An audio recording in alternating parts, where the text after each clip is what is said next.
Senior মামাতো বোনকে ভালো না বাসার অপরাধী আজকে ঈশানকে কিডন্যাপ হতে হয়েছে। অবশ্য ছেলেটা এখনও অবধি জানেও না এখন এই মুহূর্তে কোথায় আছে আর ঠিক কী অবস্থাতে আছে। জ্ঞান হারানোর ঠিক আগ মুহূর্তে ছেলেটা কলেজের সামনে ছিল। তারপর হঠাৎই কেমন চোখে অন্ধকার নেমে আসলো। নাকে আচমকা কিছু একটা চেপে ধরেছিল কেউ, যার জন্য ঈশানের আর কিছু বলার কিংবা করার সুযোগ হয়ে ওঠেনি। তারপর সব কিছু স্তব্ধ। পার হয়ে গেছে 2টা ঘন্টা। ছেলেটা এখনও ঘুমোচ্ছে। ঈশানের সামনে কেউ একজন বেশ আয়েশ করে বসে ওকে দেখে যাচ্ছে। সামনে বসে থাকা ব্যক্তি ঈশানকে খুব ভালোভাবে পর্যবেক্ষণ করে যাচ্ছে আর মিটমিট করে হাসছে। অন্যদিকে এই খবরটা ঈশানের বাসায় কিংবা ঈশান নিজেও জানে না ও কিডন্যাপ হয়েছে। যখন জানতে পারবে তখন ছেলেটার রিয়াকশান কী হবে সেটাই ভাবছে সামনে থাকা ব্যক্তি।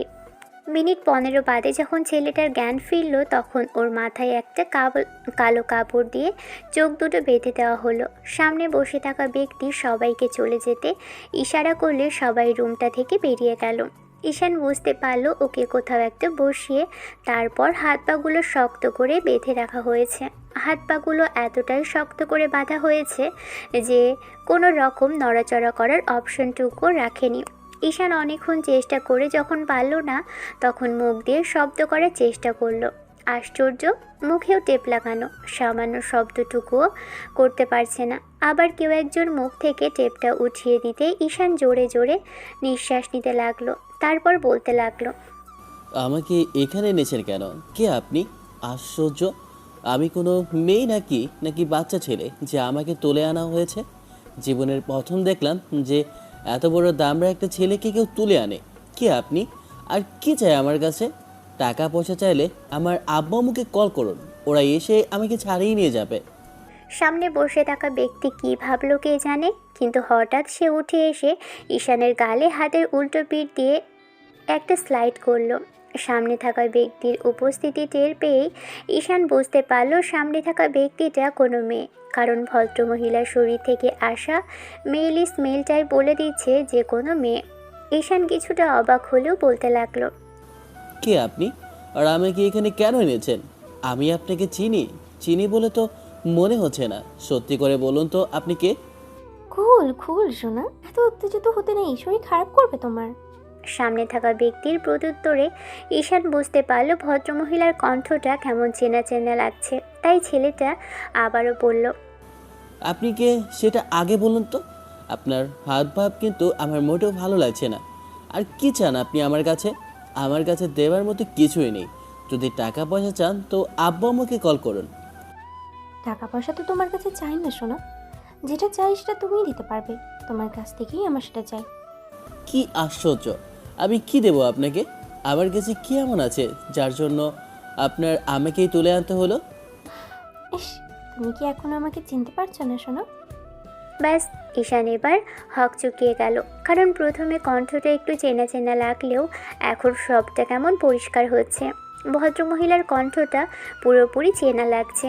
ঈশান বেশ উত্তেজিত থাকায় আর ছাড়া পাওয়ার কথাটা বারবার বলাতে খেয়ালই করেনি সামনে থাকা মেয়েলি কণ্ঠটা ওর চিরপরিচিত। ঈশান কিছুক্ষণ ধরে চুপ করে থেকে বলতে লাগলো, সামিয়া আপু, তুমি? ঈশানের মুখে আপু কথাটা শুনে সামিয়া বেশ খানিকটা বিরক্তিকর কণ্ঠে ছেলেটার গালটা টেনে দিয়ে বলতে লাগলো, ওহ সোনা, তুমি আমাকে আপু কেন বলো? তোমাকে বলছি না আপু বলবে না। ঈশান অবাকে চরম পর্যায়ে পৌঁছে গেল। শেষে কিনা এই মেয়ে ওকে তুলে এনেছে, তাও আবার কিডন্যাপ করে। মেয়েটা ওকে বললেই তো ঈশান চলে আসতো, তাহলে এমন জোর করে আনার কি দরকার ছিল? হাজারটা চিন্তা এসে ঈশানের মাথায় ঘুরপাক খেতে লাগলো। তাহলে কি কলেজের সামনে থেকে সামিয়া আপু কাউকে দিয়ে ওকে কিডন্যাপ করিয়েছিল? ঈশান কথা বলছে না দেখে সামিয়া ওর চোখের বাঁধনটা খুলে দিল। তখন ঈশান ওর দিকে রাগী চোখে তাকিয়ে থেকে বলতে লাগলো, আপু, এটা কোন ধরনের মশকারি? তোমার যদি কিছু বলার থাকতো তাহলে বাসায় আসতে পারতে, না হলে আমাকে ডেকে দিলেই আমি চলে আসতাম। এমন করে কাউকে দিয়ে কিডন্যাপ করে আনার মানে কি আপু? এত কথা বলতে হয় না সোনা, এখন চুপ করে থাকো তো। আমি তোমাকে একটু মন ভরে দেখি। বাসায় থাকলে কি এমন করে দেখতে পারি বলো? আর তুমিও সবসময় ছটপট করতে থাকো, আমার কাছে আসতেই চাও না জানটা। আশ্চর্য, কথা বলার জন্য কি এমন করে তুলে আনতে হবে? তুমি ভাবতে পারছো বাসায় যদি জানতে পারে তাহলে ঠিক কতটা টেনশন করবে আমার জন্য? এরকম মজা তুমি না করলেও পারতে। তোমার যদি কিছু বলার হতো তুমি আমাকে ডেকে নিতে। ঈশান আমার কথাটা শোনো শোনা, এত কথা বলতে হয় না, একটু চুপ করে বসো না জান। এখানে আমাকে তুলে এনে এরকম মস্করি করা হচ্ছে, তার উপর আবার বলছো আমি চুপ করে থাকবো। তোমার থেকে এটা আমি আশা করিনি আপু। আমি ভাবতেও পারিনি তুমি এরকম কাজ করবে। আমি কি ভাবতে পারছিলাম বলো? আমিও তোমাকে 1000বার বলেছিলাম ভালোবাসি, কিন্তু তুমি কি আমার কথাটা শুনেছো কখনো জান? এবার ঈশানের মনে পড়ল সামিয়া ওকে বারবার ভালোবাসার কথাটা বলার পরও ঈশান ওকে বারণ করে দিয়েছে। ওকে ভালোবাসে না। সামিয়া অনেক আগে থেকেই ঈশানকে পছন্দ করে। ছেলেটা একটু দেখতে বেশি কিউট কি না? ছোট থেকে দুজন একসাথেই বড় হয়েছে। কিন্তু সামিয়া ঈশানের থেকে বছর দুয়েকের বড়, কিন্তু তাতেও সামিয়ার কোনো আসে যায় না। ও ঈশানকে যবে থেকে পছন্দ করে, যবে থেকে বুঝতে পেরেছে ওকে ভালোবাসে, তবে থেকেই ছেলেটাকে বলে যাচ্ছে ওকে ভালোবাসে আর ওকেই বিয়ে করবে। ঈশানকে গত কয়েক বছর যাবৎ সামিয়া ভালোবাসার কথা বলে যাচ্ছে, আর শেষ 6টা মাসে মেয়েটা এত বেশি পাগলামি করেছে যেটা ধারণার বাহিরে। ঈশান জানে এই সম্পর্ক হয় না, আর যদি কেউ চেষ্টাও করে তাহলে দু পরিবারের সম্পর্ক নষ্ট হবে। মেয়ের থেকে ছেলের বয়সে ছোট হলে সেই সম্পর্কটা সহজে কেউ মেনে নিতে চায় না। সামিয়া যে পরিমাণে পাগলামি করে তাতে ঈশানের এসব মোটেও ভালো লাগে না। তাই ঈশান মেয়েটাকে বারণ করে দিয়েছিল। তাছাড়া ঈশান আম্মুকে বিষয়টা জানানোর পর থেকেই আম্মু ওকে বারণ করেছে যেন সামিয়ার এসব পাগলামিতে সায় না দেয়। তাতে আব্বু কিংবা সামিয়ার আব্বু কেউই এসব বিষয়ে রাজি তো হবেই না, উল্টো ঝামেলা হবে দু পরিবারের মাঝে। তাই ঈশান সামিয়ার থেকে দূরে সরে থাকার চেষ্টা করে, কিন্তু মেয়েটা বারবার নিজে থেকে এগিয়ে আসে আর এসব কথা বলতে থাকে। ঈশানের প্রতি সামিয়া এত বেশি পাগলামি করে যেটা ভাষায় প্রকাশ করা যাবে না। প্রতিনিয়ত ওকে ভালোবাসার কথা বলে যাচ্ছে মেয়েটা, তারপরও ঈশান ওকে বারণ করে চলেছে। 1 সপ্তাহ আগেই সামিয়া সেদিন ওকে বলেছিল, শোনা, তুমি আমাকে ভালোবাসো কিনা সেটা আমি শুনতে চাইছি। যদি না বাসো তাহলে সেটা আমার চোখে চোখ রেখেই তাকিয়ে বলো। আমি তোমার থেকে দূরে হারিয়ে গেলে তোমার যদি তাতে কিছু যায় না আসে তাহলে বলো। ঈশান সেদিন কিছু বলতে পারেনি। সামিয়া তখন ঈশানের মুখে দুপাশে হাত রেখে ওর চোখের দিকে তাকিয়ে রইল।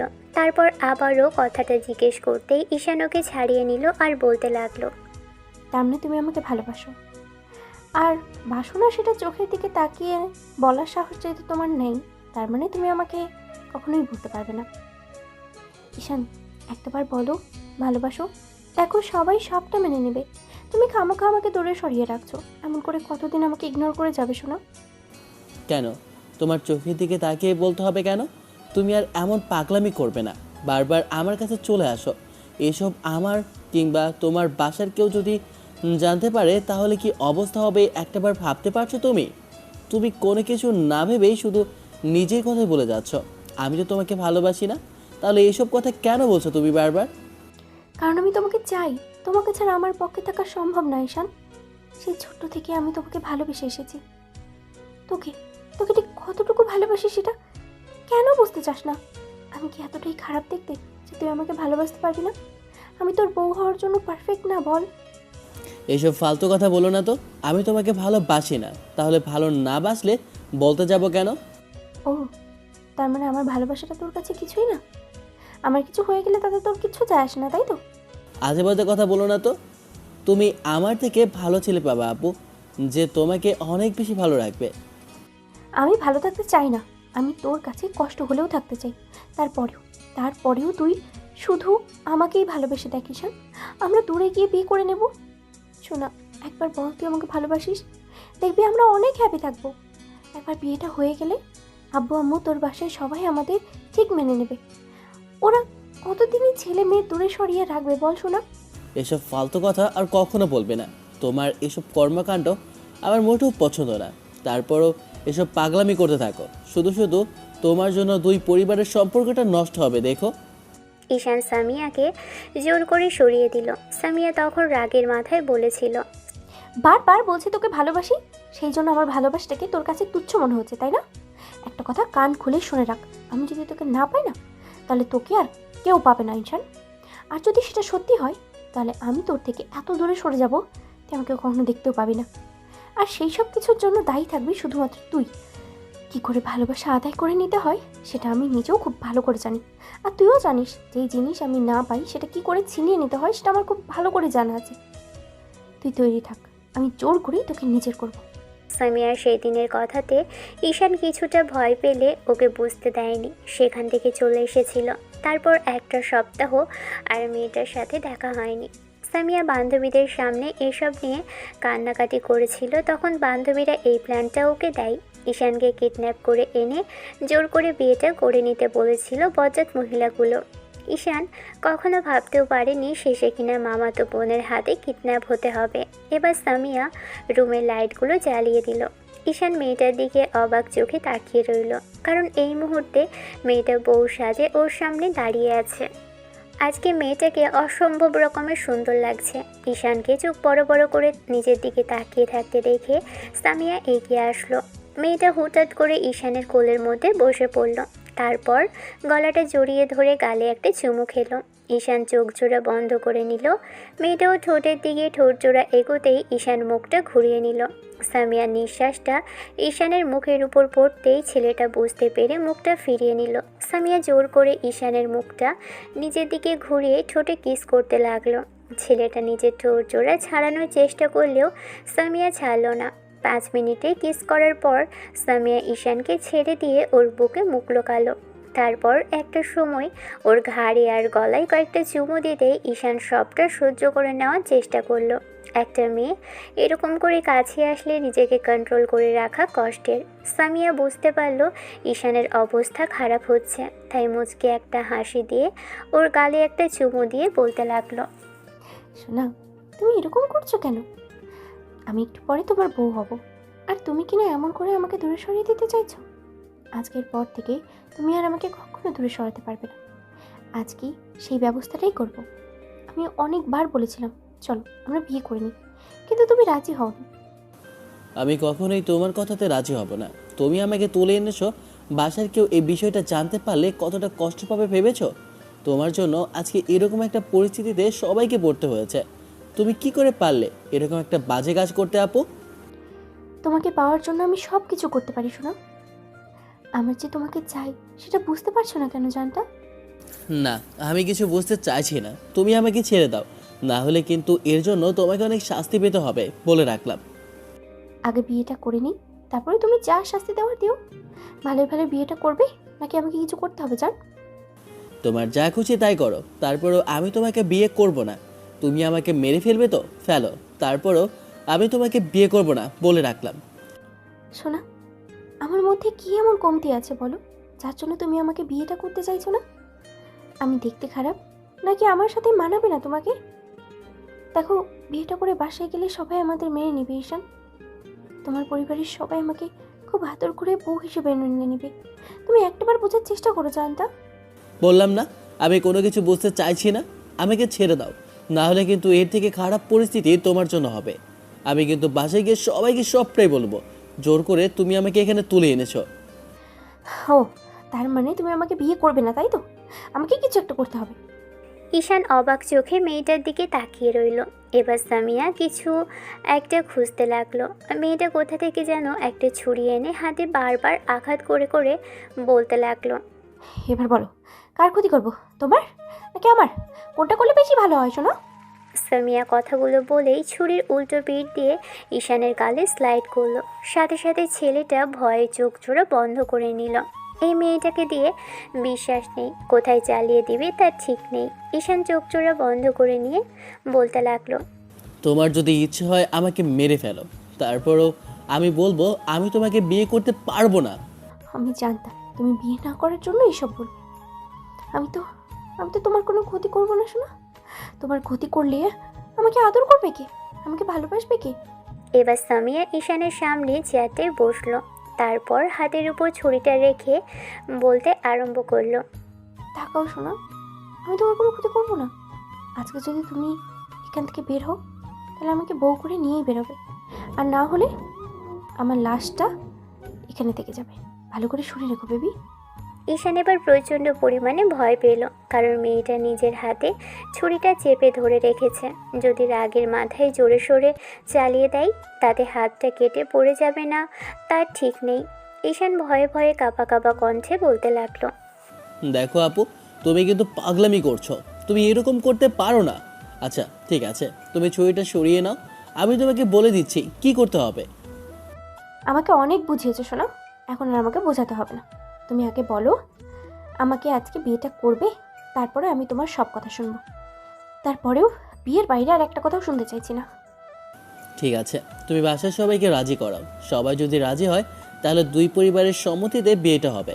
এমন পাগলামি করো না, ছুরিটা ফেলে দাও। তুমি সবাইকে রাজি করাও, আমি নির্দ্বিধায় তোমাকে বিয়েটা করে নেব। কথা দিচ্ছি তোমাকে ভালোবাসবো। তারপরও এইসব করে দুই পরিবারের মাঝে ঝামেলা বাড়িও না। প্লিজ ছুরিটা ফেলো আপু।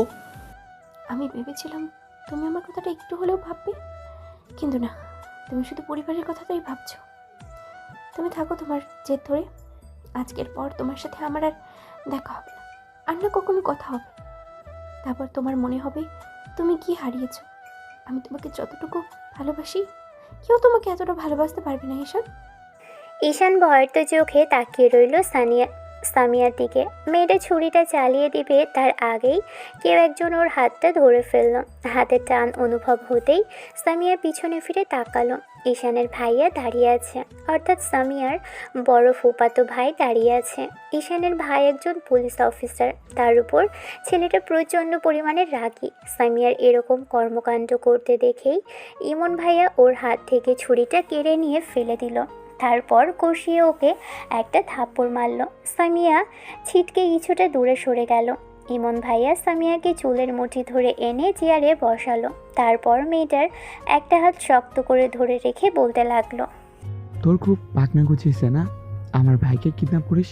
তুই এতটাই বকে গেছিস যার জন্য আজকে এরকম একটা বাজে কাজ করছিস। তুই বুঝতে পারিস না, জোর করে ভালোবাসা আদায় করা যায় না। দুটো পরিবারের মানুষ শান্তিতে থাকতে পারবে না শুধু তোর জন্য। তুই কি চাইছিস বলতো? দুই পরিবারের সম্পর্কটা নষ্ট হোক? আমার ভাইটা তোর জন্য একটু একটু করে শেষ হয়ে যাক? আমি তোর বিহেভিয়ারটা দেখে আশ্চর্য হচ্ছি সামিয়া। আমি তোকে ছোট বোনের মতো ভালোবাসতাম, আর তুই কি না এসব করে বেড়াচ্ছিস? আমি ভেবেছিলাম সবটাতে ঈশানের দোষ আছে, কিন্তু এখন দেখছি সব দোষ তোর। ঈশানের জন্য সবাই টেনশন করছে, আর তুই কিনা আমার ভাইকে কিডন্যাপ করে এনেছিস। হ্যাঁ হ্যাঁ করেছি, কারণ আমি ঈশানকে ভালোবাসি। ওকে ছাড়া থাকতে পারবো না। আমি ঈশানকে ছেড়ে আমি কোথাও যাব না। ভাইয়া আমাকে ছেড়ে দাও প্লিজ, তুমি এরকম করো না। দেখো আমরা বিয়ে করে নেব, তুমি আমাকে আটকেও না।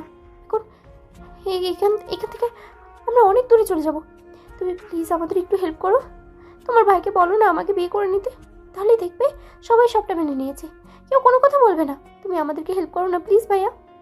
সামিয়া তোর বিহেভিয়ার দেখে আমি অবাক হচ্ছি।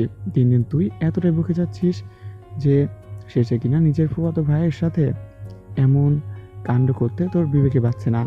আমি জাস্ট ভাবতে পারছি না তুই আমার মামাতো বোন হয়ে এসব কাজ করছিস। তোর যদি ঈশানকে এতটাই পছন্দ, তাহলে বাসায় সবাইকে বলতি, পরিবারকে রাজি করাতি। সেটা না করে এমন একটা কাজ কেন করলি তুই? আমি ওকে হাজারবার বলেছি, তোমার ভাই শোনেনি। আজকে যদি তোমার ভাই আমাকে বিয়ে না করে এখান থেকে চলে যায়, তাহলে বাসায় গিয়ে আমার মরার খবরটা পাবে। ঈশান তুমি আমাকে একটু ভালোবাসিস না তাই না? সেই জন্য এরকমটা কাজ করলি। আপু প্লিজ পাগলামি করো না, আমার কথা শোনো। আমি তোর কোনো কথা শুনতে চাই না। ঈশান ভালোবাসিস না তুই আমাকে? একটু ভালোবাসিস না? তোকে ভালোবাসাটা কি আমার খুব বেশি অন্যায় করে ফেলেছি বল? অনেক অন্যায় করে ফেলেছিলাম তোর সাথে না? বোন আমার কথা শোন, পাগলামি করিস না। তোর এসব পাগলামিতে কিন্তু সবাই টেনশন করছে। তুই জানিস বাসার সবাই ঈশানকে নিয়ে কতটা টেনশন করছিল। আমি ওর খোঁজ খবর নিতে এসে জানতে পারলাম কেউ বা কারা ওকে কিডন্যাপ করেছে। তারপর লোকেশন ট্র্যাক করে এখানে এসেছি, আর এসে দেখছি তুই এরকম একটা কাজ করেছিস। আমার জায়গায় অন্য কোনো পুলিশ অফিসার হলে তোর কি হাল হতো একবার ভেবে দেখছিস? তোমাদের যা ইচ্ছে তোমরা তাই করো। আমাকে মারো বকো, দরকার হয় শেষবারে একেবারে শেষ করে ফেলো। তারপরেও আমি বলবো আমি ঈশানকে চাই।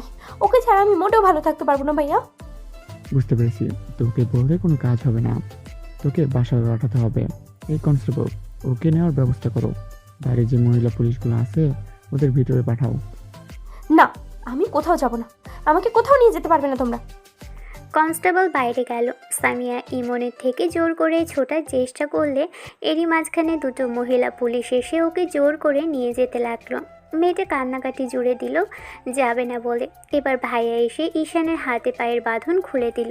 তারপর রাগী চোখে তাকাতেই ঈশান বলতে আরম্ভ করলো, তোমার কি মনে হয় আমি এরকম কিছু করেছি? তোমরা খামোকা খালি আমার উপর সন্দেহ করো। আমি জানতামই না এই মেয়েটা আমাকে কিডন্যাপ করেছে ভাইয়া।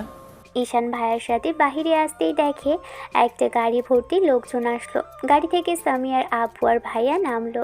এই ভদ্রলোক যে পরিমাণে রাগী তাতে মেয়েকে যে কী অবস্থা করবে আজকে সেটা নিজেও জানে না। মামা এসেই তার মেয়েকে কষিয়ে কয়েকটা থাপ্পড় বসালো। চাল সামলাতে না পেরে সামিয়া নিচে পড়ে গেল আর কান্না করতে লাগলো। আবু সামিয়াকে জোর করে উঠিয়ে বলতে লাগলো, আমি ভাবতেও পারছি না যে তুমি আমার মেয়ে হয়ে কিনা এরকম একটা বাজে কাজ করছো। তোমার কর্মকাণ্ড দেখে আমি অবাক হচ্ছি। দিন দিন তুমি এতটাই বকে গেছো যার জন্য তোমাকে আর কন্ট্রোল করা সম্ভব হচ্ছে না। আমি বুঝতে পেরেছি তোমাকে কিভাবে কন্ট্রোল করতে হবে। ছোটবেলা থেকে আমি তোমাকে কোনো প্রকার শাসন করিনি, আজকে তার প্রতিদান তুমি আমাকে এমন করে দিলে। এরকম একটা কাজ তুমি কি করে করতে পারলে আমি সেটাই ভাবতে পারছি না। আজকে বাসায় চলো, তারপর দেখছি তোমার ডানা কিভাবে কাটতে হয়। আব্বু প্লিজ আমাকে ছেড়ে দাও। আমি ঈশানকে ভালোবাসি। আমি ওকে ছাড়া কাউকে বিয়ে করতে পারবো না। তোমরা প্লিজ আমাকে জোর করো না। ঈশান আমাকে ভালোবাসে। ওকে তোমরা জিজ্ঞেস করে দেখো। ও অনেক ভালো ছেলে, আমাকে অনেক ভালো রাখবে। আব্বু আমরা দূরে চলে যাব, তারপরে জোর করে আমাকে এখান থেকে নিয়ে যেও না। ঈশান প্লিজ বল না তুই আমাকে ভালোবাসিস। না প্লিজ বল তুই আমাকে ছাড়া থাকতে পারবি না। ঈশান কিছু বলার আগেই সামিয়ার আব্বু একটা হুঙ্কার দিয়ে উঠল। ভদ্রলোক মেয়ের চুলের মুঠি ধরে টানতে টানতে গাড়িতে উঠালো। ঈশান ভাইয়ের সাথে বাসায় চলে আসলো। এসে দেখলো আব্বু আম্মু চিন্তিত মুখে ডাইনিংয়ে বসে আছে। ঈশান ডাইনিংয়ের দিকে আসতেই আম্মু দৌড়ে এসে ওর সারা মুখে হাত বুলিয়ে দেখতে লাগলো আর কান্না করতে লাগলো। ঈশান আম্মুকে জড়িয়ে ধরে বলতে লাগলো, আম্মু আমার কিছুই হয়নি, দেখো সব ঠিক আছে, তুমি কান্নাকাটি করো না। আমার ভাইয়ের মেয়ে হয়ে এমন একটা কাজ করবি আমি সেটা ভাবতেও পারিনি। আজকে ছেলেটা যদি কিছু করে ফেলতো। আমি তোমাকে বারবার বলেছিলাম আমরা এই শহরে ছেড়ে অন্য কোথাও চলে যাই। আমি ভাবতে পারছি না একটা মেয়ে কি করে এতটা জেদি হতে পারে। আম্মু কথাগুলো বলেই কান্না করতে লাগলো। ঈশান আম্মুকে এনে সোফায় বসিয়ে দিল আর কান্না থামানোর চেষ্টা করলো। তোমার কিছু হয়নি তো? না আপু, আমার কিছুই হয়নি। এরই মাঝে ভাইয়া হাজারটা কথা বললেও ঈশান কোনো কথা বলল না। ঈশান ভাবলো এই মুহূর্তে কথা বলাটা ঠিক হবে না। কথা বললে আব্বু আর ভাইয়া রেগে যেতে পারে। ঈশান আব্বু আম্মুর সাথে কথা বলে রুমে আসলো। কেন জানি মনে হচ্ছে মামা হয়তো বাসায় গিয়ে মেয়েটার উপর চোটপাট করতে আরম্ভ করবে। কথাগুলো ভেবেই ঈশান আব্বু আম্মুর রুমে আসলো। খেয়াল করলো দুজনেই ভারাক্রান্ত মুখ নিয়ে বসে আছে। ঈশান এসেই আব্বুর সামনে দাঁড়ালো। তারপর মাথা নিচু করে বলতে লাগলো, না মানে আসলে আমি বলছিলাম যে তুমি একটু মামাকে ফোন করো না, ফোন করে বলো না যেন আপুর গায়ে হাত না তোলে। ছেলের মুখে এরকম কথা শুনে আব্বু আম্মু দুজনেই অবাক হলো। যে মেয়ে একটু আগেই ওকে তুলে নিয়ে গিয়েছিল সেই মেয়েটাকে নিয়ে ছেলে এরকম কথা বলছে। আব্বু আম্মু কিছুক্ষণ অবাক চোখে তাকিয়ে রইল ছেলের দিকে। তখনও আবারও বলতে লাগলো, না মানে আসলে আম্মু আমি বলছিলাম কি, মামা যে পরিমাণে রাগী তাতে আপুর গায়ে হাত তুলতেও দ্বিতীয়বার ভাববে না। আপু একটু জেদি তাই এরকম কাজ করছে। আমি বারবার বলেছিলাম এসব হয় না, তারপরও আমার কোনো কথাই শোনেনি। তুমি একটু মামাকে ফোন করে বলো না যেন আপুর গায়ে হাত না তোলে। যাবার সময় মামা অনেক সিনকেট করেছিল, তাতে বোঝা যাচ্ছিল বাসায় গিয়ে আপুকে মারবে। আব্বু কিছুক্ষণ চুপ করে থেকে এবার ফোনটা হাতে নিয়ে মামার নাম্বারে কল করলো। কিন্তু ভদ্রলোক কল ধরলেন না। কয়েকবার কল করেও যখন পেল না তখন মামিকে কল করলো। ওপার থেকে কান্নাকাটির আওয়াজ আসলে আম্মু ফোনটা নিয়ে নিল। কিছুক্ষণ বাদে আম্মুর রুমে এসে মন খারাপ করে বলতে লাগলো, ভাইজান সামিয়াকে খুব মেরেছি, মেয়েটা সেন্সলেস হয়ে পড়েছে।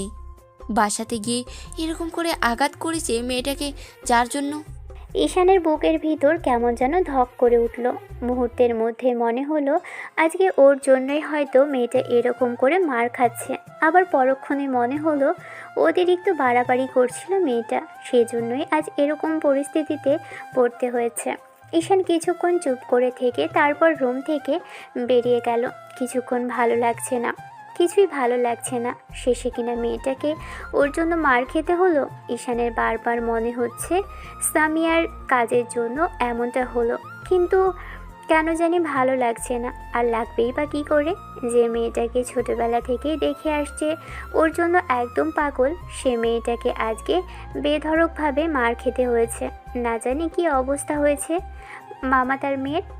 ইচ্ছে তো করছিল ছুটে গিয়ে মেয়েটাকে একবার দেখে আসতে, কিন্তু পারল না।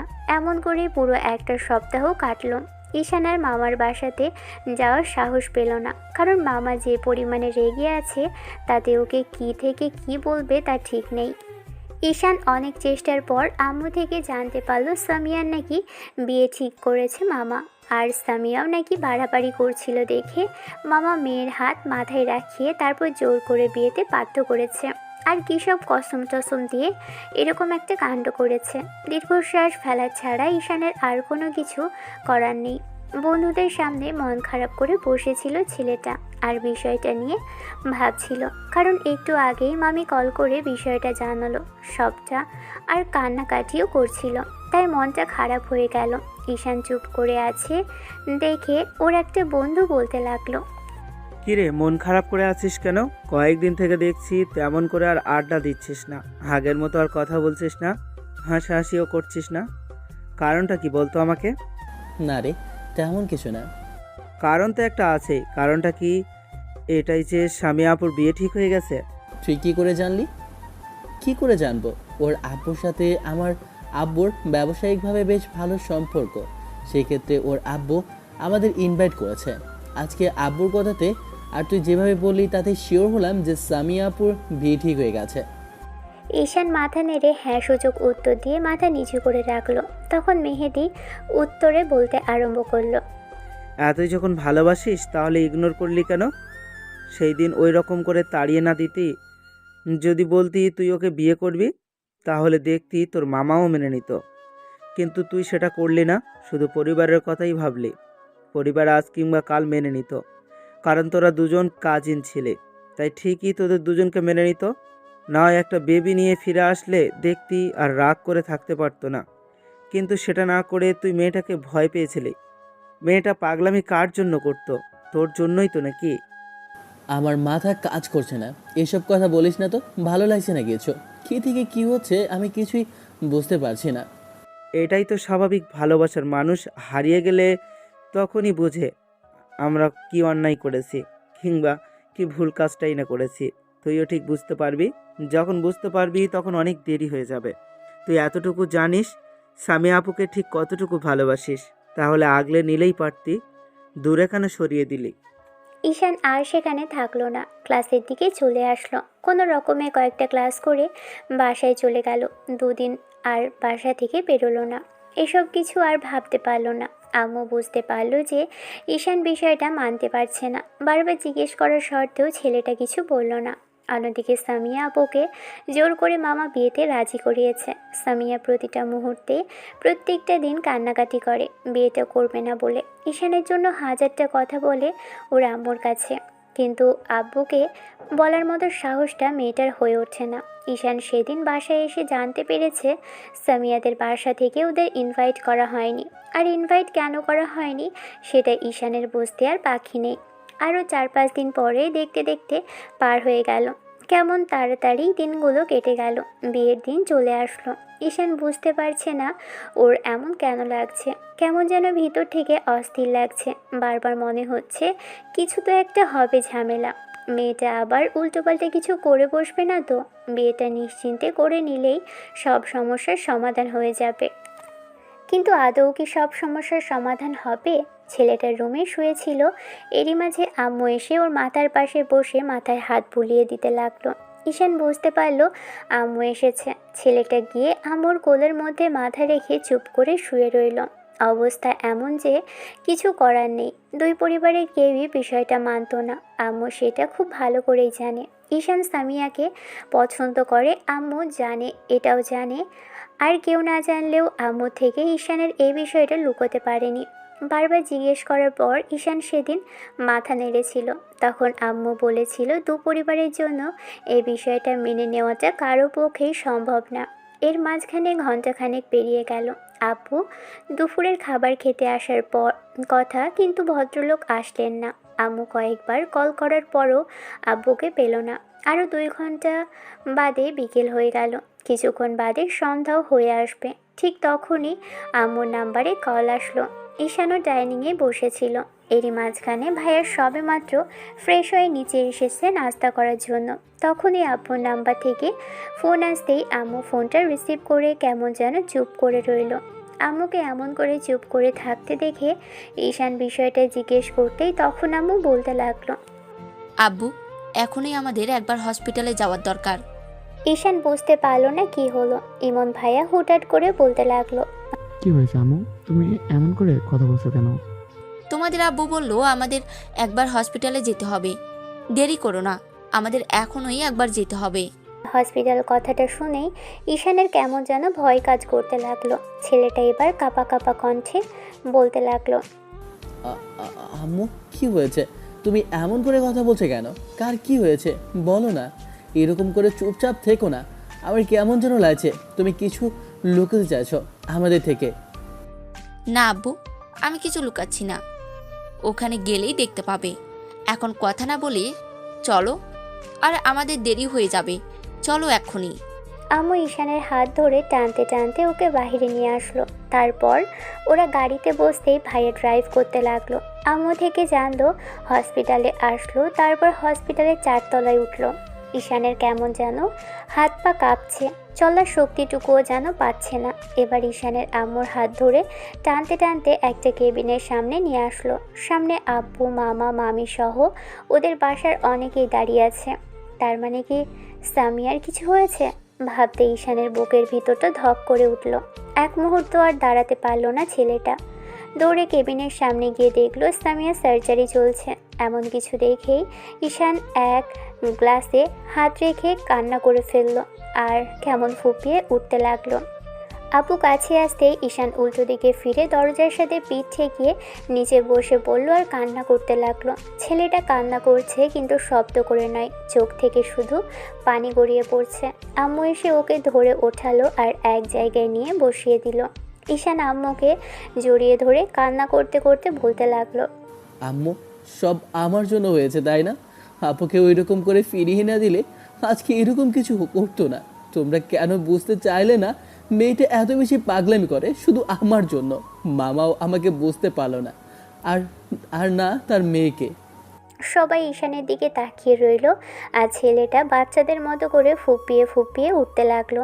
অন্যদিকে সামিয়ার আম্মু কেঁদে কেটে অবস্থা খারাপ করে ফেলেছে। ওর ভাইয়াও দাঁড়িয়ে আছে। এবার ঈশান সামিয়ার ভাইয়ার কাছে গিয়ে দাঁড়িয়ে বলতে লাগলো, ভাইয়া কি হয়েছিল আমাকে বলো না প্লিজ, চুপ করে থেকো না, একটু বলো না কি হয়েছিল। আব্বু জোর করে বোনের বিয়ে দেওয়ার চেষ্টা করছিল, আর আজকে বিয়ে ছিল।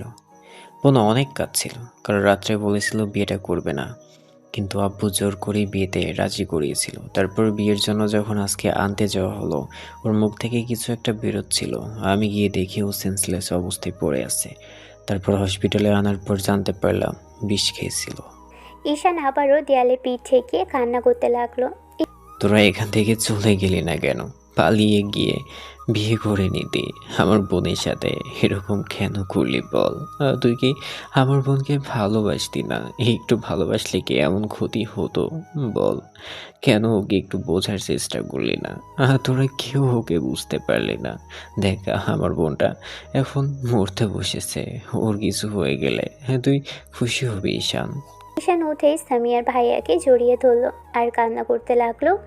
আব্বু আম্মু ওদের কাছে আসতেই ঈশান বলতে লাগলো, সব আমার জন্য হয়েছে ভাইয়া, আমাকে শাস্তি দাও। তোমাদের যত খুশি আমাকে মারো, বকো, তারপরও আপুকে বলো না উঠে আসতে। আমি সব ঠিক করে নেব। দেখো আপুকে একবার বলো না উঠতে। এরপর থেকে আমি আর আপুকে একটু কষ্ট দেব না। আমি আর কারো কথা শুনবো না। আপুকে নিয়ে এখান থেকে অনেক দূরে চলে যাব, যেখানে আর কেউ আমাদের খুঁজেই পাবে না। আমার ভুল হয়েছে আপু, আমি সব শুধরে নেব। একবার উঠে আসো। এবার আব্বু ঈশানের কাঁধের উপর হাত রাখতেই ছেলে আব্বুর দিকে ফিরল। আব্বু ওকে ছাড়িয়ে নিয়ে চোখের পানি মুছিয়ে দিয়ে বলতে লাগলো, এসব বলতে হয় না আব্বু, তোমার মামা এসব মেনে নিত না, তাই আমরা সামনের দিকে এগোইনি। কিন্তু সামিয়া এরকম একটা কাজ করবে সেটা আমাদের জানা ছিল না। আব্বু, তোমরা সব সময় বলতে আমরা নাকি ছোট, আমরা কিছুই বুঝি না। আর তোমরা বড় হয়ে বুঝতে পারলে না, ভালোবাসা ছাড়া মানুষ ভালো থাকতে পারে না। তোমরা কেন আমাদের সাথে এমন করলে? মামাও তার মেয়েকে জোর করে অন্য কোথাও বিয়ে দেওয়ার চেষ্টা করলো, আর আপু এরকম একটা কাজ করলো। সব হয়েছে তোমাদের জন্য। আপুর যদি কিছু হয়ে যায় না, আমি তোমাদের কারোর সাথে কোনো কথা বলবো না। তোমাদের থেকে আমিও দূরে চলে যাব। আম্মু ছেলের এমন কান্নাকাটি সহ্য করতে না পেরে এসে জড়িয়ে ধরলো আর বলতে লাগলো, এসব কথা বলতে হয় না আব্বু, সামিয়ার জ্ঞান ফিরতে দাও। দেখো আমরা সব ঠিক করে নিব, তারপরও এসব কথা বলো না। না, তোমরা কেউ আমাদের মানবে না আমি জানি। আমি আপুকে নিয়ে এখান থেকে অনেক দূরে চলে যাব, যেখানে থেকে তোমরা আর কেউ আমাদের খুঁজে পাবে না। আমি সেদিন কেন শুনলাম না তোমার কথা? এত ভালোবাসার পরও তোমাকে কেন দূরে সরিয়ে দিলাম?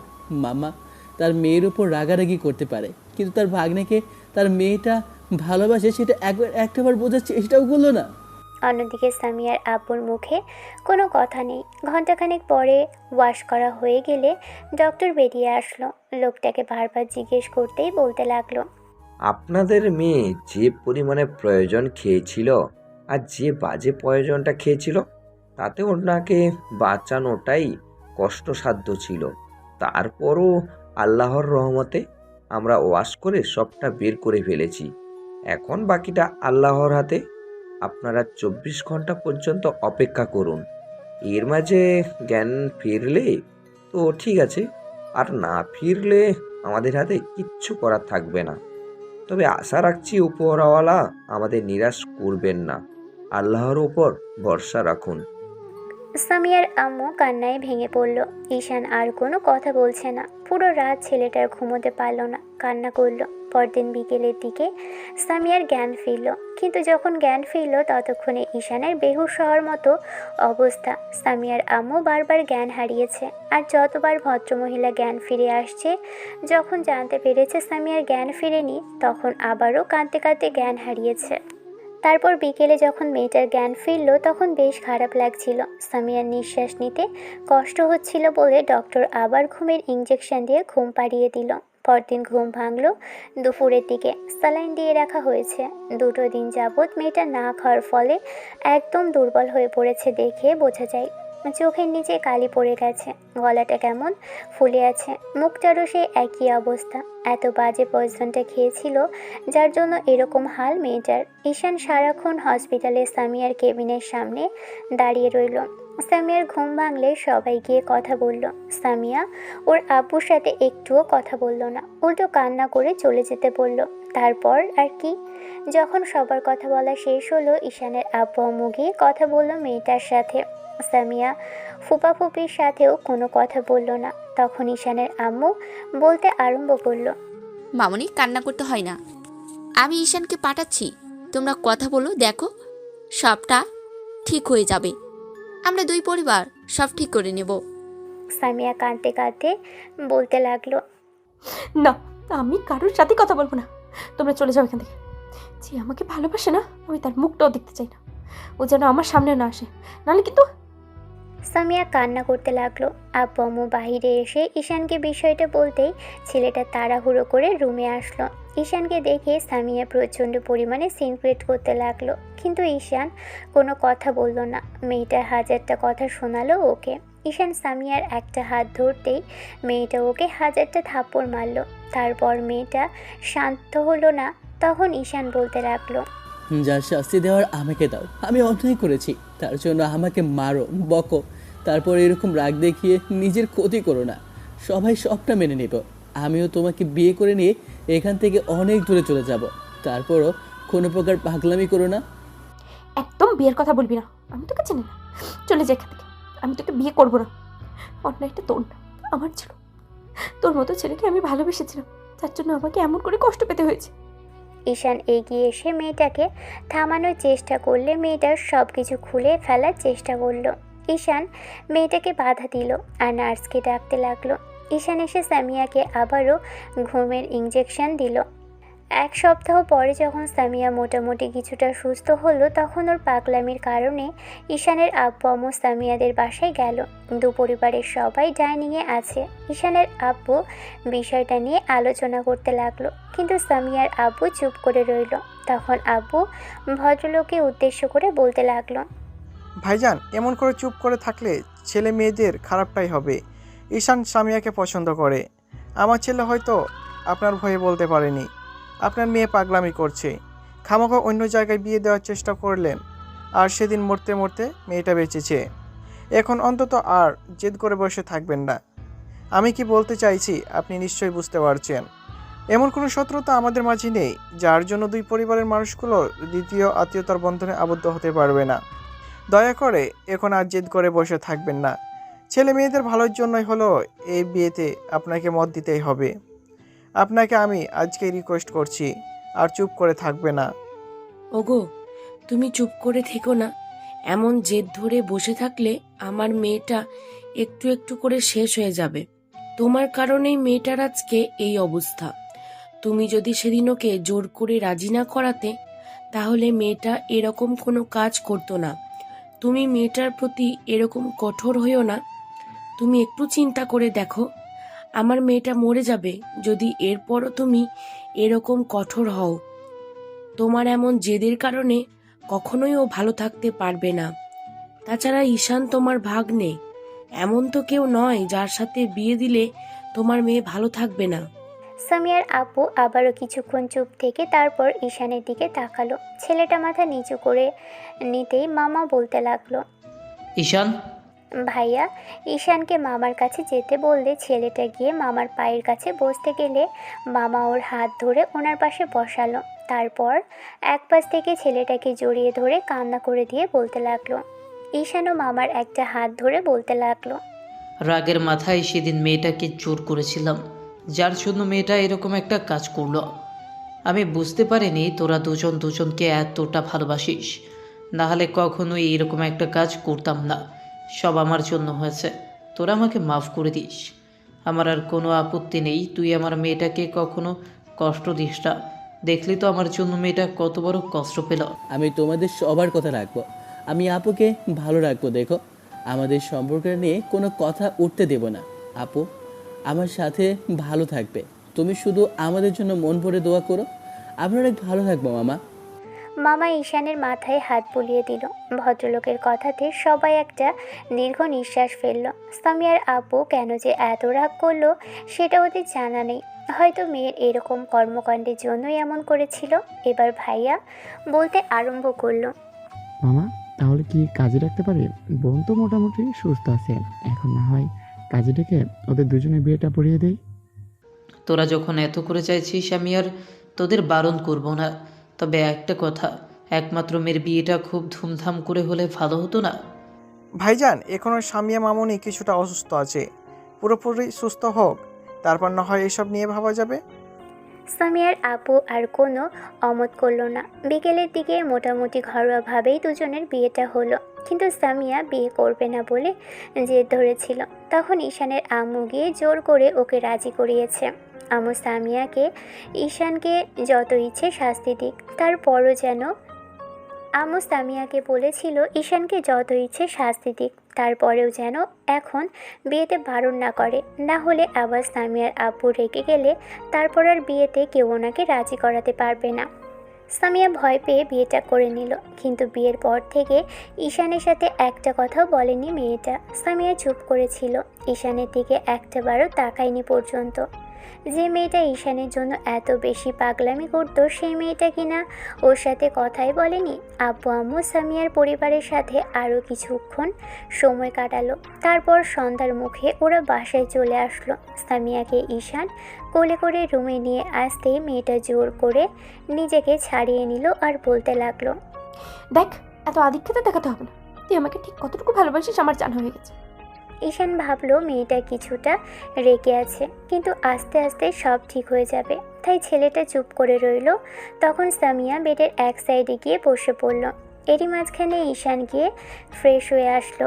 একটু বাদেই আম্মু কয়েকটা মেয়েকে নিয়ে রুমে ঢুকলো। তখন ঈশান একটু অবাক হলো, কারণ মেয়েগুলো দেখে বিউটিশিয়ান মনে হচ্ছে। ঈশান কিছু জিজ্ঞেস করার আগেই আম্মু বলতে লাগলো, আমার ছোট ছেলের বিয়ে হচ্ছে, আর বউকে একটু সাজানো হবে না?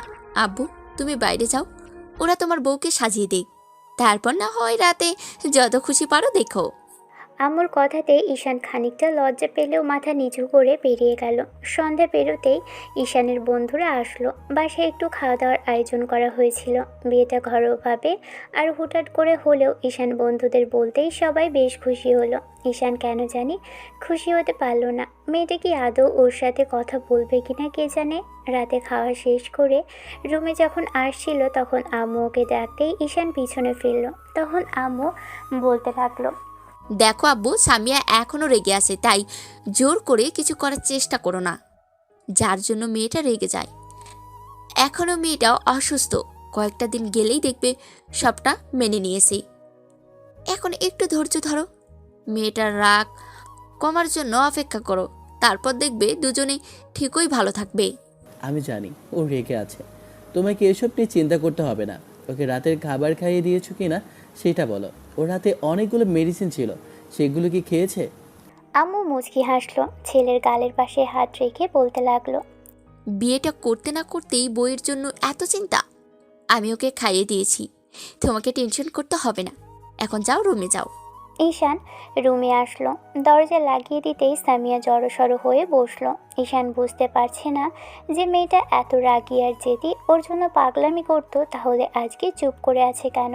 অন্যদিন হলে দৌড়ে এসে ওর বউকে ঝাঁপিয়ে পড়তো, কিন্তু আজকে তার কিছুই হলো না। ঈশান বেডে বসতেই সামিয়া ওর থেকে দূরে সরে গেল আর বলতে লাগলো, শোন, তুই আমার কাছে আসবি না। আমি তোকে ভালোবাসলেও সেটা ভুলে গেছি। এখন তোকে মেনে নেওয়া কিংবা এই বিয়েটা মেনে নেওয়া আমার পক্ষে সম্ভব না। সবার জোরাজোরিতে আমাকে বিয়েটা করতে হয়েছে, নাহলে তোকে আমার বিয়ে করার কোনো ইচ্ছেই আমার ছিল না। রাগের মাথায় যা খুশি বলতে পারো, কিন্তু এরকম কিছু করো না যার জন্য নিজের ক্ষতি হয়। দরকার পড়লে আমাকে শাস্তি দাও। আমার জন্যই রেগে আছো, আমার জন্য এরকম একটা কাজ করেছিলে, তাহলে না হয় আমার ওপরই রাগ দেখাও, তারপরও নিজের কোনো ক্ষতি করো না প্লিজ। আমার যা খুশি তাই করব। তোর কোনো কথাই আমি শুনতে চাইছি না। আমার লাইফ নিয়ে কোনো হস্তক্ষেপ করার চেষ্টা করবি না, তাহলে আমার থেকে খারাপ আর কেউ হবে না। ঠিক আছে, তুমি শুয়ে পড়ো। তোমার যেদিন মনে হবে রাগটা কমছে, আমাকে চাও তখন বলো, আমি তোমার কাছে আসবো। আমার কোনো রাগ নেই, আর তুই যদি ভেবে থাকিস রাগ কমলে কিংবা আমি পরে তোকে মেনে নেব, তাহলে সেটা তুই ভুল ধারণা। আমি কখনোই তোকে মেনে নেব না, আর না কখনো আমাদের এই সম্পর্কটা ঠিক হবে। এটা যদি ভাবিস তাহলে সেটা তোর ভুল।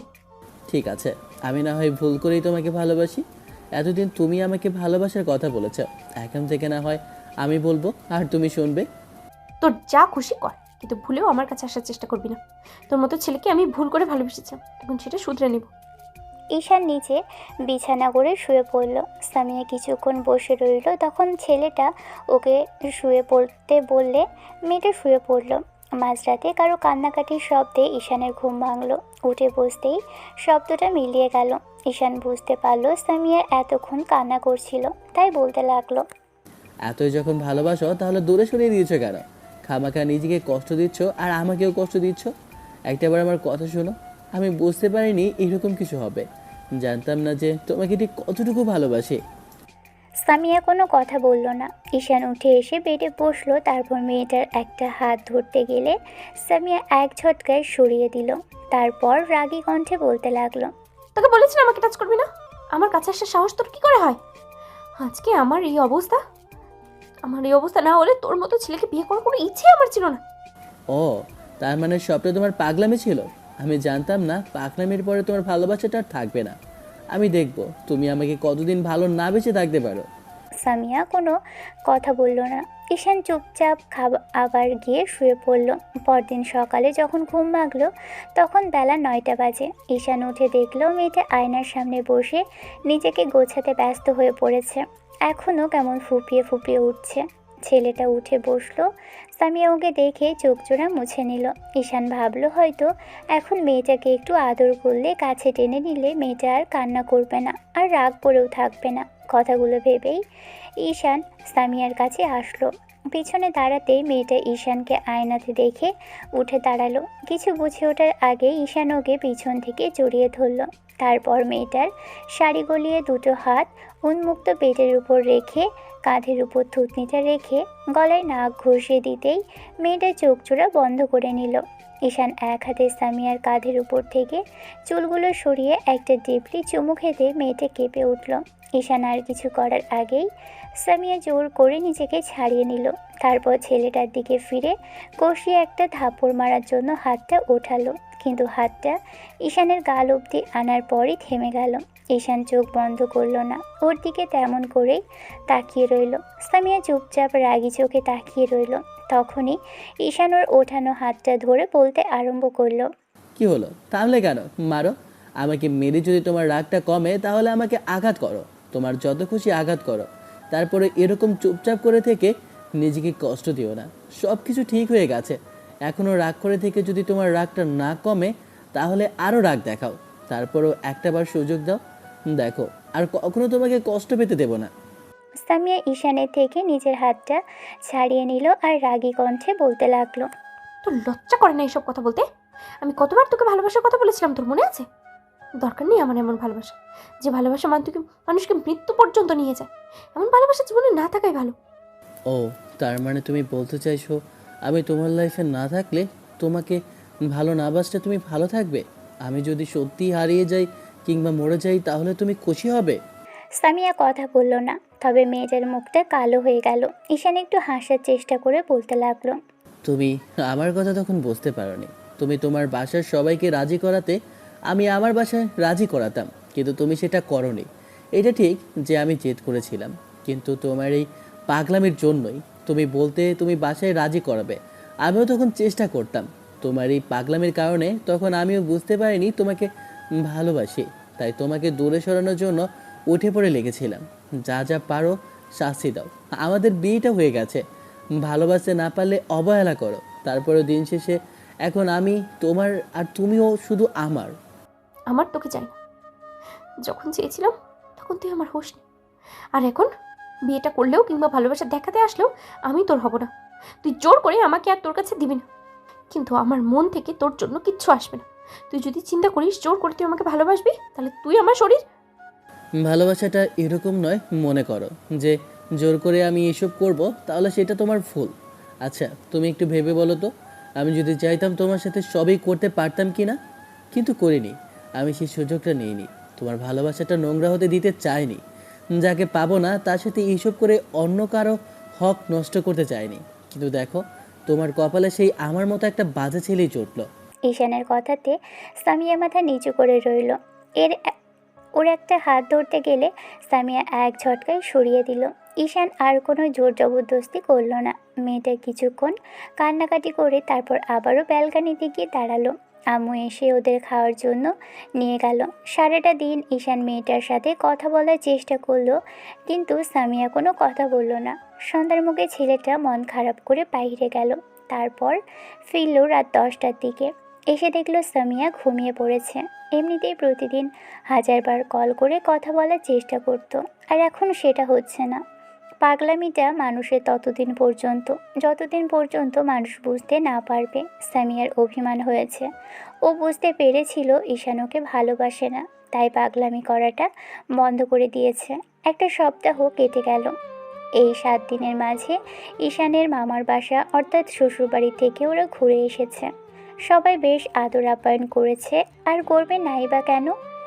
একেই ভাগ্নেন, তার উপর এখন মামাতো বোন বউ হয়েছে, তাই আদর আপ্যায়নের কোনো কমতি রাখেনি। সামিয়া বাসায় গিয়ে এমন একটা ভাব করেছে যেন ঈশানের সাথেও কত সুখে আছে, কিন্তু বাস্তবে মেয়েটা ঈশানের সাথে নিজে থেকে একটা কথাও বলে না। শ্বশুরবাড়ি থেকে ফিরেই ঈশান সামিয়ার সাথে কথা বলার চেষ্টা করলো দুপুর অবধি, কিন্তু মেয়েটা কথা বলল না, কারণ ওদের বাসাতে বেশ ভালোভাবেই কথা বলেছিল। জোর করে কথা বলার চেষ্টা করলে সামিয়া বলল ওকে বানতে পারবে না, তাই যেন জোর না করে। ঈশান হতাশ হয়ে বাইরে চলে গেল। সামিয়াকে দেখার জন্য আম্মু রুমে আসলো। দেখলো সামিয়া এই দুপুরের সময় শুয়ে আছে।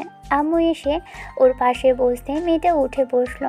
আম্মুর মাথায় হাত বুলিয়ে দিয়ে বলতে লাগলো, আমার ছেলের উপর এখনো অভিমান করে আসিস মামনি? তুই জানিস ঈশান সেদিন হসপিটালে গিয়ে কত পাগলামি করেছিল তোর জন্য? তুই যদি দেখতে পেতি ছেলেটা তোর জন্য ঠিক কতটুকু কান্না করেছিল, তাহলে আর এত রাগ করে থাকতে পারতি না। ভালোবাসার মানুষের উপর রাগ করাটা স্বাভাবিক, কিন্তু আমার ছেলেটা তখন বুঝতে পারেনি তোর আব্বু এই সম্পর্কটা মানবে না বলেই পরিবারের কথা ভেবে তোকে দূরে সরিয়ে দিয়েছিল। তবে একটা কথা সবসময় মনে রাখবি, যা হয় সবার ভালোর জন্যই হয়। তুই সেদিন এরকম পাগলামি না করলে হয়তো আজকে তোদের বিয়েটা ঈশানের সাথে হতো না। তোরা দুজন এক হতে পারতি না, আর ঈশানও জানতে পারতো না তোকে ঠিক কতটুকু ভালোবাসে।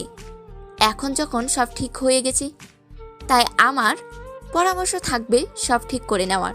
খুব শীঘ্রই আমার একটা নাতনি চাই, ঠিক তোর মতো মিষ্টি। মামনি, এমন রাগ করে থাকলে দুজনেই কষ্ট পাবি। আম্মুর কথাতেই সামিয়া চুপ করে থাকলেও শেষের কথাতে কিছুটা লজ্জা পেয়ে মুখটা নামিয়ে নিল। আম্মুর মুখটা তুলে বলতে লাগলো, থাক, এত লজ্জা পেতে হবে না। আমার ছেলেটাকে এই অবধি মেনেই নিসনি, তোরা এখনও একসাথে থাকিস না, তাহলে এত লজ্জা পেয়ে কি হবে? ফুপি আম্মু, আমার যখন ইচ্ছা হবে তখন তোমার ছেলেকে মেনে নেব, কিন্তু ও আমাকে কম কষ্ট দেয়নি। আমি ওকে একটু জ্বালাই, দেখবো তোমার ছেলে আমাকে ঠিক কতটুকু ভালোবাসতে পারে। শাশুড়ির সামনে এইসব কথা বলতে লজ্জা লাগে না? শাশুড়ি নিজেই যদি এসব কথা বলে, তাহলে লজ্জা লাগা আর কি আছে? তার ছেলের সাথে আমার যে মান অভিমান চলছে সেটা যখন জানে, তারপর কি হবে সেটাও যখন বলে দিচ্ছে, তাহলে আমার আর এত কিসের লজ্জা?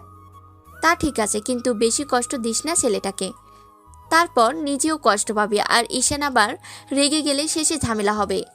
সামিয়া চুপ করে রইল। আম্মু কিছুক্ষণের মাথায় হাত বুলিয়ে দিয়ে চলে গেল। ঈশান ফিরল একদম সন্ধ্যার মুখে। এসে ফ্রেশ হয়ে নিল। দুপুরে খাওয়া হয়নি, ক্ষুধা পেয়েছে খুব। ছেলেটা ডাইনিংয়ে এসে দেখলো সামিয়া আম্মুর সাথে রান্না করছে। ঈশান কিছুটা অবাক হলেও আম্মুকে ডেকে বলতে লাগলো, আম্মু, আমার খুব খিদে পেয়েছে, খাবার দিয়ে যাও না, কিছু একটা বানিয়ে দিয়ে যাও প্লিজ। আম্মু সামিয়াকে দিয়ে কিছু একটা পাঠালো। মেয়েটা এসেই ধপ করে ওর সামনে প্লেটে রাখলো। ঈশান অসহায় চোখে একবার তাকিয়ে কিছু না বলে খেতে আরম্ভ করলো। রাতে আব্বু আসলে ঈশানের সাথে কথা বলতে লাগলো। তারপর 5 জন একসাথেই ডিনার করলো। ঈশানের ভাইয়া এখনও অবধি বিয়ে করেনি, তাই ঈশানের কেমন জানি লাগছে যখন সবার থেকে শোনে বড় ভাইয়ের আগে ছোট ভাই বিয়ে করে নিয়েছে। ভাই একটা মেয়েকে পছন্দ আছে, কিন্তু আব্বুকে সেটা বলতে পারে না। ঈশান ভেবেছে কয়েকটা দিন গেলে সামিয়া আরও মিলে আব্বুকে বিষয়টা রাজি করাবে। ভাইয়া যে মেয়েটাকে পছন্দ করে সেই মেয়েটাও পুলিশ অফিসার। আর এসব বিষয়ে আব্বু একটু নারাজ, কারণ উনি চান না বাড়ির বউ 8-10 জনের মাঝে গিয়ে এসব চাকরি বাকরি করুক। তাই তো আব্বুকে ভাইয়া এখনও বলার সাহস করে উঠতে পারেনি। ঈশান খাওয়া দাওয়া করে রুমে আসলো। দেখলো সামিয়া বালিশ দুটোই বিছানায় রেখে দিয়েছে। ঈশান বালিশ নিয়ে নিচে গেলে তখন সামিয়া বলতে লাগলো, কারোর যদি ইচ্ছে হয় তাহলে আমার পাশে শুতে পারে, কিন্তু খবরদার আমার গায়ে যেন টাচ না করিস। ঈশান বুঝতে পারলো সামিয়ার রাগ কিছুটা কমেছে, তাই কিছুক্ষণ চুপ করে থেকে বলতে লাগলো, থাক, লাগবে না। আমার গায়ের উপর হাত পা তুলে দেওয়ার অভ্যাস আছে, তারপর আবার ভুলবশত বউকে জড়িয়ে ধরলে তখন থাপ্পড় খেতে হবে, তার কোনো দরকার নেই। ভালো যখন বাসে না, তাহলে তার পাশে শোয়ার কোনো ইচ্ছেও নেই। রাতে ভুলভাল কিছু একটা হয়ে গেলে শেষে ঘুম থেকে উঠে আমাকে নিজের কাছে দেখতে পেলে তখন বলবে আমি তার সুযোগ নিয়েছিলাম। আমি এমন কিছু চাইছি না। সামিয়া অসহায়ভাবে ঈশানের দিকে তাকিয়ে রইল। বুঝতে পারলো ছেলেটাকে এই একটা সপ্তাহে যে পরিমাণে কষ্ট দিয়েছে তাতে এরকমটা বলাই স্বাভাবিক। ঈশান নিজেই শুয়ে পড়ল। এমন করে পুরো 1 মাস কাটলো, কিন্তু এই 1 মাসে সামিয়া ঈশানকে বারবার বিভিন্ন কথার মাধ্যমে কাছে আসার সুযোগ দিলেও ছেলেটা আসেনি। ঈশান নিজের থেকেই দূরে ছিল। এরই মাঝে ঈশান ভাবলো এখন থেকে আবার কলেজ যাওয়া শুরু করবে, অন্তত অনার্সটা শেষ করে তারপর অফিসের কাজে মনোযোগ দেওয়ার চেষ্টা করবে। কারণ আপু একা অফিসের কাজগুলো সামলে উঠতে পারে না। আপু ঈশানকে কয়েকবার বলেছে, কিন্তু ঈশান জানিয়েছে অনার্সটা শেষ করে না হয় অফিসের কাজে হাত দিবে। ভাইয়া ঈশানকে বারবার বলেছে ওই বিষয়টা নিয়ে বলতে, কিন্তু ঈশানের তেমন করে সুযোগ হয়ে উঠছে না। প্রতি সপ্তাহের মতো এই সপ্তাহে ছুটির দিনে আপু ভাইয়া দুজনেই বাসাতেই ছিল, তাই ঈশান ভাবলো আজকে কথাগুলো বলবে। ছেলেটা এসে আপু সামনাসামনি বসতেই আপু একবার ওর দিকে তাকিয়ে মুখ ফিরিয়ে নিল। ভদ্রলোক বুঝতে পারলো ছেলেটা কিছু বলবে। ঈশান আমতা আমতা করতে লাগলো, তখন আবু বলতে লাগলো, তুমি মনে হয় আমাকে কিছু বলতে চাইছো। ঈশান ফোন থেকে কিছু একটা বের করে আব্বুর সামনে ধরে বলতে লাগলো। আব্বু, দেখো তো এই মেয়েটাকে দেখতে কেমন? বাসার সবাই ঈশানের কথাতে অবাক চোখে ছেলেটার দিকে তাকালো। আবু ঈশানের হাত থেকে ফোনটা নিয়ে ছবিটা দেখলো। মেয়েটা পুলিশের একটা ড্রেস পরে ভাইয়ের পাশাপাশি দাঁড়িয়ে আছে। এমন কিছু দেখে আপু একবার ভাইয়ের দিকে তাকাতেই ইমন মাথা নিচু করে ফেললো। ঈশান বলতে লাগলো। আবু ইমনের দিকে তাকিয়ে রইল। আম্মু গিয়ে ঈশানের হাত থেকে ফোনটা নিয়ে ছবিটা দেখতে লাগলো। সামিয়া এসে দাঁড়াতেই আম্মু ওকে ছবিটা দেখালো। আব্বু চুপ করে আছে, তাই ঈশান ভাইয়াকে ইশারা করতেই ভাইয়া বলতে লাগলো। কি হলো আপু, বলে না তো মেয়েটাকে দেখতে কেমন? ভালো, কিন্তু এই মেয়েটার সাথে তোমার ভাইয়া দাঁড়িয়ে কি করছে বলো তো? আব্বু, ভাইয়ের সাথে এই মেয়েটা একই ডিপার্টমেন্টে জব করে। বলতে গেলে দুজনের পজিশন প্রায় একই, কিন্তু মেয়েটা কিছুটা নিচে আছে। ভাইয়া আর মেয়েটা দুজনকে পছন্দ করে। মেয়ের বাসা থেকে সবাই রাজি, শুধু ভাইয়া তোমাকে বলার সাহস পাচ্ছিল না, তাই আজকে আমাকেই বলতে হলো।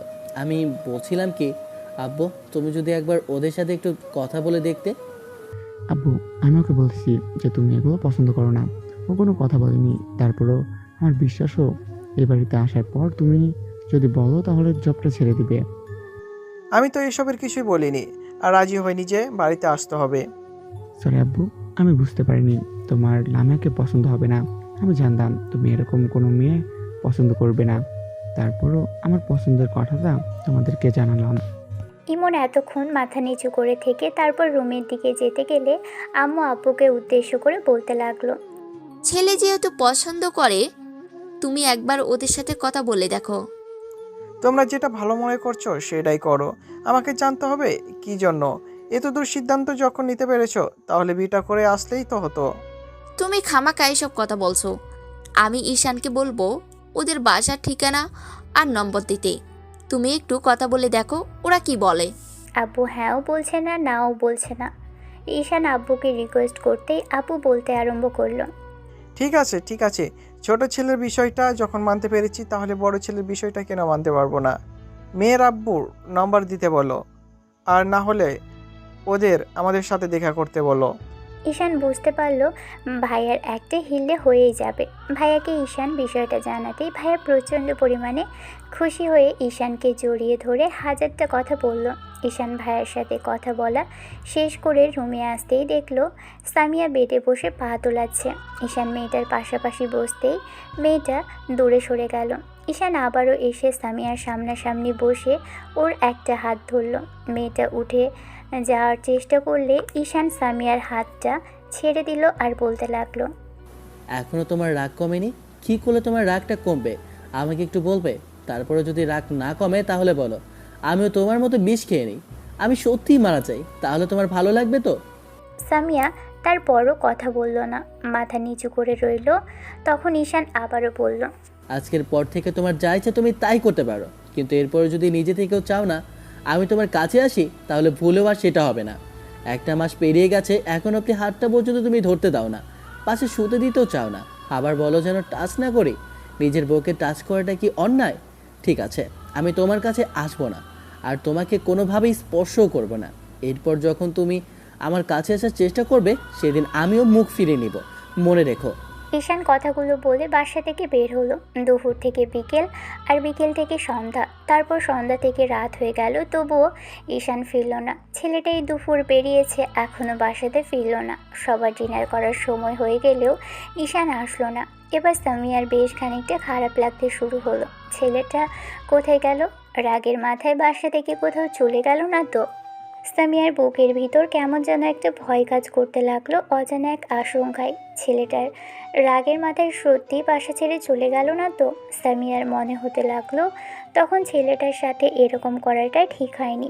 তাই আর থাকতে না পেরে মেয়েটা বারবার ঈশানের নাম্বারে কল করতে লাগলো, কিন্তু ঈশান রিসিভ করছে না। অনেকবার কল করার পরও ছেলেটা রিসিভ করছে না, বারবার বেজে কেটে যাচ্ছে। তাহলে কোনো বিপদ হলো না তো? শেষে আব্বু আম্মু টেনশন করতে লাগলো। তখন সামিয়া আব্বু আম্মুকে মিথ্যা বলল। তোমার ছেলে আর সাথে আমার কথা হয়েছে। তোমার ছেলের সাথে আমার কথা হয়েছে। ও বলেছে একটু বাদেই ফিরবে। কোন ফ্রেন্ডের বাসায় নাকি গেছে। তোমরা খেয়ে নাও, ঈশান আসলে আমি ওর সাথে খেয়ে নেবো। সামিয়া কথাগুলো বলে বিষয়টা কাটানোর চেষ্টা করলো।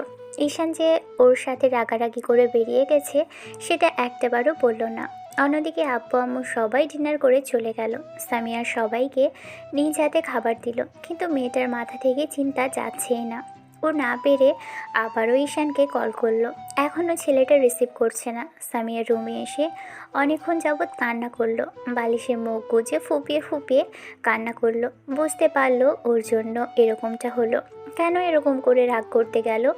না হলে ছেলেটা আজকে বাসা থেকেও যেত না। ছেলেটাকে শিক্ষা দিতে গিয়ে শেষে নিজেরই এত বড় শিক্ষার মুখে পড়তে হলো। সামিয়া ভাবতে লাগলো আজকে একবার ছেলেটা আসুক আর রাগ করে থাকবে না, খুব করে বকে দিবে, একবার জড়িয়ে ধরে ইচ্ছে মতো কান্না করবে। সামিয়া এসব বিষয় নিয়ে ভাবছে। এরই মাঝে রাত 11টার দিকে বাসার দরজায় কলিং বেলের আওয়াজ হলো। সামিয়ার ঘোর কাটলো। ও আর এক মুহূর্ত দেরি করলো না। আবার কলিং বেলের আওয়াজ হওয়ার আগেই মেয়েটা রুম থেকে বের হলো। সামিয়া নিচে আসতেই আরও কয়েকবার বেলটা বাজলো। সামিয়া দৌড়ে এসে দরজা খুলে দিল।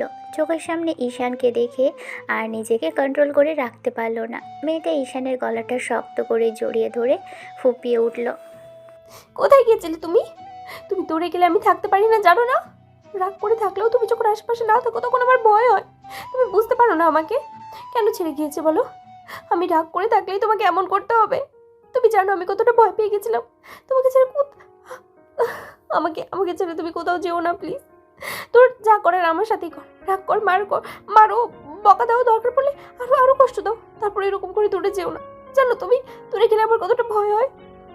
ঈশান কিছুক্ষণ চুপ করে রইল। বুঝতে পারলো মেয়েটা ভয় পেয়েছে, যার জন্য ফুপিয়ে যাচ্ছে, কান্না করে একদম হেঁচকি তুলে ফেলেছে। ঈশান বুঝতে পারেনি আড্ডা দিতে দিতে কখন এত রাত হয়ে গেছে। ছেলেটা আর রাগ করে থাকতে পারলো না। মেয়েটাকে শক্ত করে বুকের সাথে জড়িয়ে ধরল, তারপর মাথায় হাজারটা চুমু দিয়ে জোর করে ছাড়িয়ে নিল। ঈশান সামিয়ার মুখের দুপাশে হাত দিয়ে চোখের পানি ঠোঁট দিয়ে শুষে নিতেই মেয়েটা আবার ওকে চাপড়ে জড়িয়ে ধরে ফুপিয়ে উঠতে লাগলো।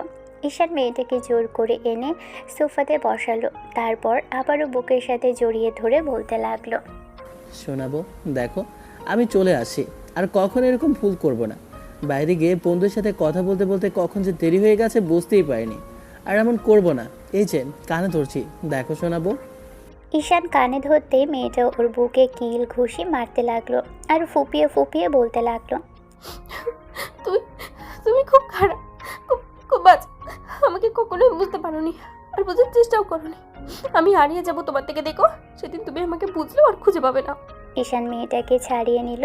ওর আজে বাজে কথাগুলো থামানোর জন্য ওর ঠোঁট জোড়া বন্ধ করে দিল। কিভাবে বন্ধ করলো সেটা হয়তো আপনাদের বলতে হবে না। তারপর মিনিট 2 পর মেয়েটাকে ছেড়ে দিতেই ও আবারও কিছু বলতে যাবে, তার আগেই আবারও ঠোঁট জোড়া বন্ধ করে দিল ঈশান।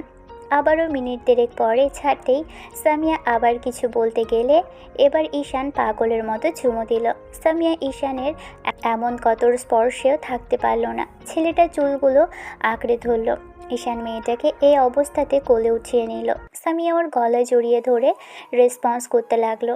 আজকে এতদিনের ভালোবাসার বহিঃপ্রকাশ হয়েছে, তাই ঈশান আর এক মুহূর্ত দেরি করবে না, মেয়েটাকে নিজের সাথে মিশিয়ে নেবে।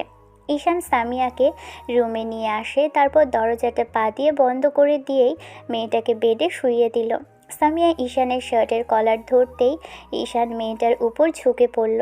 সামিয়ার সাথে সাথেই ঈশানকে একটা টান দিয়ে নিজের বুকের উপর ফেলে দিল। ঈশান মেয়েটার ঘাড়ে আর গলায় নাক ডোবালো। সামিয়া এক হাতে ঈশানের চুলগুলো খামচে ধরে আরেক হাতে বিছানার চাদর শক্ত করে আঁকড়ে ধরল। সামিয়ার চোখ থেকে এখনও টপটপ করে পানি পড়ছে, কিন্তু এ পানিটা কষ্টের নয়, আনন্দের। ঈশান ওকে আদর করেই যাচ্ছে, সময়ের সাথে সাথে একটু একটু করে আদরের মাত্রাটা বাড়াচ্ছে। তত বেশি মেয়েটা ঘন ঘন নিঃশ্বাস নিচ্ছে। এক পর্যায়ে ঈশান সামিয়ার বুকের উপর থেকে শাড়ির আঁচলটা সরালো। মেয়েটা লজ্জায় কুঁকড়ে গেল। ছেলেটা ওর বুকে বুক গুজে দিলে সামিয়া আরও শক্ত করে দু হাতে ওর চুলগুলো খামচে ধরল। সামিয়ার নিঃশ্বাসের শব্দটাই বলে দিচ্ছে ঈশানের ভালোবাসাটা ঠিক কতটা তীব্র। ভালো থাকুক ভালোবাসা। দেখা হচ্ছে অন্য কোনো দিন, অন্য কোনো গল্পে। ততদিন পর্যন্ত সুস্থ থাকবেন, ভালো থাকবেন, আমাদের সাথেই থাকবেন। ধন্যবাদ। আল্লাহ হাফেজ।